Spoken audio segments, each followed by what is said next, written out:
So what makes a mountain scene great? What makes a good mountain painting?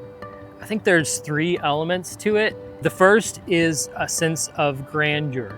Now, our reference photos don't always capture the grandeur of the mountains well because of wide angle lenses, so we might have to take some liberties, exaggerate just a little bit to give that sense of grandeur, of scale of the mountains. Second, you really need a sense of depth and distance, and it needs to feel like there's depth. It needs to feel like you could walk into the painting. And we have some tricks we can use to make sure that we get that feel of distance in our mountain paintings.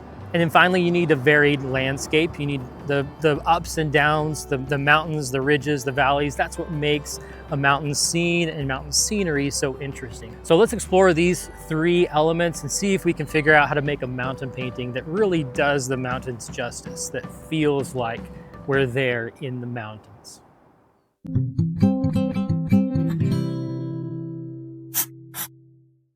I love painting mountains. I have a connection to them, I think because I grew up in Colorado. We grew up on the Front Range and we could see the Rocky Mountains every day just to our west there. So I have a very strong connection, very close connection to the mountains. Now, I live in Arkansas today and I live in the Ozark Mountains. And our mountains here in the Ozarks are older and they're more weathered, they're more worn down. They're not nearly as tall or rugged, but I still feel that connection. Now we could just talk theory about painting mountains, but let's go out to the mountains and let's actually look at them and maybe we can learn some things that would help us to paint them better. All right, let's go.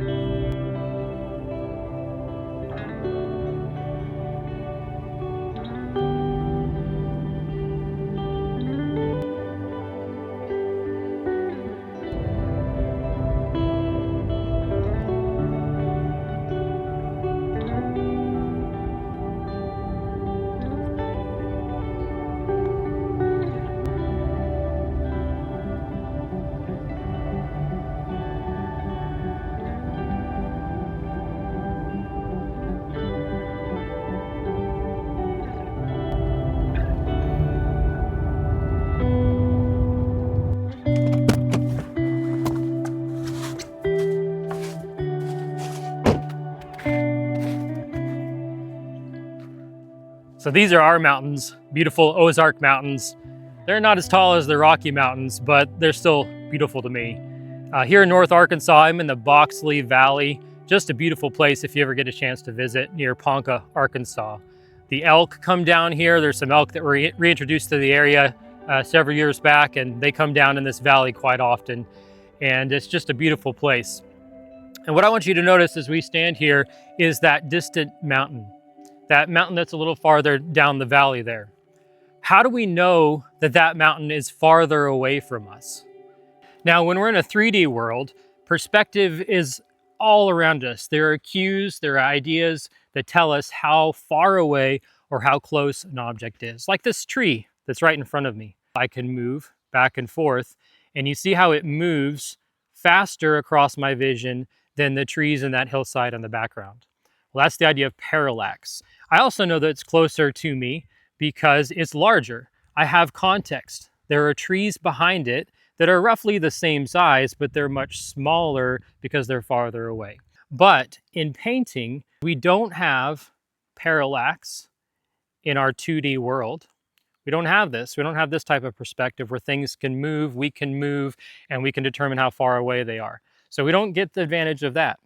And sometimes in our painting, in our 2D world, we don't really have a good understanding of what size objects are. So when I put two objects next to each other in a painting, and one is farther away and one is closer, I may not have enough information, enough context in the painting to know that those objects are roughly the same size, and so the one that's smaller is farther away. So in a 2D world like a painting, we have to rely on other ways to give a sense of distance, to say how close an object is or how far away it is. And that's why the concept of atmospheric perspective is so important in painting and in creating art. Atmospheric perspective, the idea that the color And the value, the lightness or darkness of an object changes as it gets farther away from us, becomes a very, very strong tool in painting, and especially in painting mountains that are far away from us, in those mountain scenes that are often distant vistas. Atmospheric perspective becomes the primary tool for us to achieve a sense of distance and of grandeur and of perspective. So we have depth in our painting. Hey, if you're enjoying these videos on the Pastel Workshop YouTube channel, I know that you will really love our Pastel Workshop mentorship community. It's over on a platform called Skool, S-K-O-O-L. So it's Skool, skool.com/pastel-workshop. And you can join for free if you just want to participate in the community aspect. We share our work there. We're doing a challenge right now, painting 15 paintings in the month of February in 28 days. So come on over and join that challenge. But what I really want you to know about is we have full-length courses. So I'm making a video for you here on YouTube about atmospheric perspective and painting mountains and achieving that sense of the feeling of a place. But I have a full course on this over there in the Pastel Workshop mentorship community. So jump on over to the community, join us, participate, and check out those courses. Now let's get back to the video. So atmospheric perspective is not something that we think about very often, but it's something that our brain naturally recognizes. But if we're going to use atmospheric perspective in our paintings, it's important for us to at least understand a little bit about how it works and what we're seeing that triggers us to think things are in the distance. So I want you to imagine for a minute that there's a vast plain out in front of you. You're up on top of a mountain and you're looking out on this plain, and it's perfectly flat and there's no variation in the color. It's just one color. And you're looking across this plain, perfectly flat, and it just goes off into the distance as far as you can see until it meets the horizon where the sky meets it. What color is that plain going to be? Well, it's going to change. The closer it is to you, the more yellow, brown, or whatever the original color is going to be. But the farther it gets from you, because there's more atmosphere between you and that distant part of the plain, then that's going to mix. That atmosphere is going to mix with the original color, and it's going to become more and more the color of the atmosphere. So coming back to that mountain that's back there at the end of the valley in the distance, how do we know that that mountain is in the distance? Well, it's because the color and the value of that mountain have changed enough that it indicates to us that that mountain is farther than, say, the trees in front or me in front of the camera here. Now, the reason it's called atmospheric perspective is because it's the atmosphere that's giving us that perspective, that sense of distance. It's the atmosphere, it's the air molecules, the dust, the pollen, everything that's between us and that mountain, all of that atmosphere. Now, as we know, in a lot of cases, that atmosphere is blue, color of the sky, but it could be a lot of different colors depending on the lighting and the particles in the atmosphere and all sorts of things. But to simplify, let's just say it's bluish, and it's going to turn things a hazy blue, a grayish blue color as they go into the distance. Now, we know in real life there is variation, and it's not just a flat plain that's all one solid color. So there are mountains, there are trees, there are houses, there are things that are different colors and different values, and they mix differently with that bluish gray haze than other things across the landscape. A tree that's closer to us might be a warm green, but a tree that's very, very far away is going to mix with that hazy blue, and it's going to become much cooler and much lighter. It's going to be a different color. So there are three main shifts that happen as things go in the distance, recede in the distance. First of all, objects that are closer to you are going to be bolder in color. They're going to be closer to their original color, and that same object far away from you is going to be less saturated. It's going to have less color to it. Second, things that are farther away from you are going to be more the color of the atmosphere. So generally speaking, they're going to be more blue. But depending on the light and what else is in that atmosphere, pollen, dust, or whatever, it could be more violet, it could be just a different color, but it's going to be the color of the atmosphere that's going to blend. So objects that are more distant from you are going to be more like that atmosphere color, usually more blue. And finally, the atmosphere in the distance will mute the values that you see. So the lights and the darks. Objects that are closer to you, those shadows of those objects will be the darkest there, the objects that are closer to you. That darkness will be the darkest. That same shadow that's very, very far away will be much, much lighter. It will be muted, it will be grayed out, it will be lightened. But the opposite is true as well. Very, very light lights like the snow on the ground here, when that gets far away, it's going to be muted by the atmosphere and grayed down a little bit, and it will become less white. And so your values are going to be closer together, farther away, they're going to be muted. Your lights are not going to be as light, your darks are not going to be as dark. So your darkest darks and your lightest lights should, generally speaking, be closest to you. Your boldest colors, generally speaking, should be closest to you, and that closest plane. And far away should be muted, should be less saturated, should be more blue or the color of the lighting and atmosphere. Now, if we were wet media painters, this would be a little bit simpler, because you could, if you wanted to paint a distant object, take some of your sky color and mix it with the color of a closer mountain, and then you would get the color for a farther away mountain, a more distant mountain. But we are pastel painters, or at least I am, working with a dusty medium that you can mix, but very limitedly. But the real key, whether you're using wet media or pastels, is to simply choose the right colors and values. But choosing the right color and value can get pretty complex when you begin to think about it too much. If you're a beginner painter and you're asking, what color should I make my distant mountains? The answer is, what color are they in your reference photo? You know, there are a lot of concepts, principles that we have to learn as painters. And one of those principles might be, well, distant objects are going to be more blue or more violet. But if you just focus on the principle and you begin painting your mountains blue or violet, then you're going to miss the whole point. And the whole point is that to achieve a sense of distance, we just have to reflect reality. What does it look like in your reference photo? What does it look like when you go outside and you see those distant mountains and those distant objects? What color are they? That's really your answer when you want to try to find the color and the value of your distant objects. All right, let me bring you closer and you can see what I've been doing in this first layer. Now, this is what I would consider an underpainting. And you might have noticed as I've been working on this section in particular, I don't have the color and value that really matches what I'd like to see here, what I see in the photo. And so I've used several pastels here, several different colors, and tried to layer them together to get a closer approximation of what I'm going for as early as possible in this piece. And that will help me later on.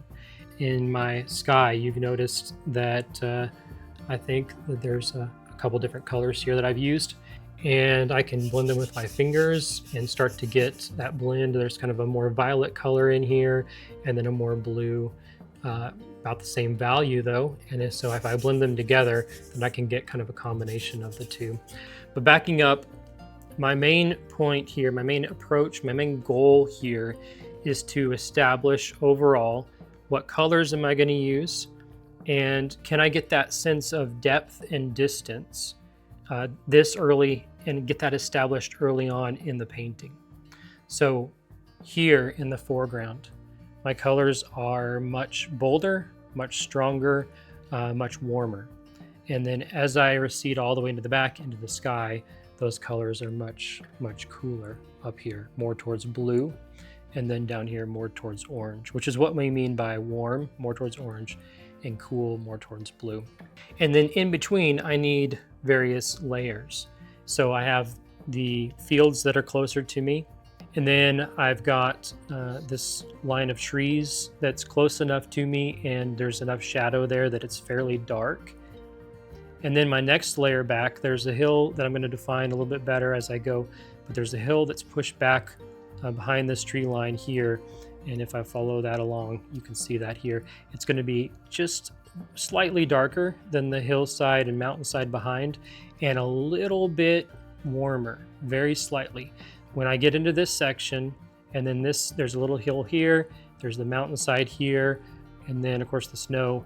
This is where my value shifts have to be very subtle, and my temperature shifts also have to be very subtle. So I'm sure you're aware of the concept of foreground, middle ground, and background. And you can have more grounds than that in your painting, but you definitely, to get a sense of depth, at least need a foreground, a middle ground, and a background, in the very, very least. And those 3 points really help us to establish. So we have the foreground, bolder colors, stronger colors, warmer colors. And then the darks are going to be darker here. My middle ground, which is really these ridges and then probably this mountainside here as well, but all of this would be my middle ground. I want some clear separation and distance from this and my foreground here. And then my background. Now the snow, the peak here, is the same distance away as this mountainside for the most part. I mean, they are different because this mountain slopes back, but for the most part they're different. But this serves somewhat as my background as well as the sky. So my third level, and the sky especially up there needs to be even cooler. So blue, and then middle, and then orange on my temperature scale, and then generally lighter, and then medium, and then darker on my value scale. Now sometimes those rules are broken, but in general, that gives you that sense of vastness, that sense of distance and depth in your mountain scenes. But what I want you to notice as we're headed in this direction is one of the main keys to achieve this sense of grandeur, the sense of vastness, and the sense of distance is notice how closely that mountain matches the sky in color and in value, in the lightness and darkness. You know how we're always sharing photos to social media or whatever, and we say the camera doesn't do it justice? That is so true. And one of the most important aspects, one of the most important elements of painting a mountain scene is to capture more than what the camera can. You want to capture the feeling of the place and not just what it looks like in that reference photo. Now this is where plein air painting can come in handy, because you can go to location and you can get a better sense with your own eyes of what that place is like. But many of us don't have the time, or we can't get to the places we love to paint. So we just take some reference photos, find some reference photos, and we paint from them. But it is so, so important that you capture the feeling of a place. And that's more than just the color, although it is that. The colors might be more exaggerated in your painting because they felt more real and vivid when you were there. The mountains might be taller than what you see in your reference photo because your camera is limited and it's going to capture it in a certain way because of the wide angle lens, and because mountains feel taller when you're there. They just do, because you're there amongst them. And it's okay to exaggerate a little bit. It's okay to change those colors and change those sizes and proportions a bit, because we want to capture the feeling of these mountains and not just what we see in a reference photo. And this is really what makes painting so special. It's not just about creating a nice scene that's good to look at. It's about that sense of calmness, that sense of peace that I feel just by being here, of hearing nature, of feeling nature, experiencing nature, and I get to share that with you through my painting. So don't just capture what you see in a reference photo, capture the feeling of the place. Now go make something.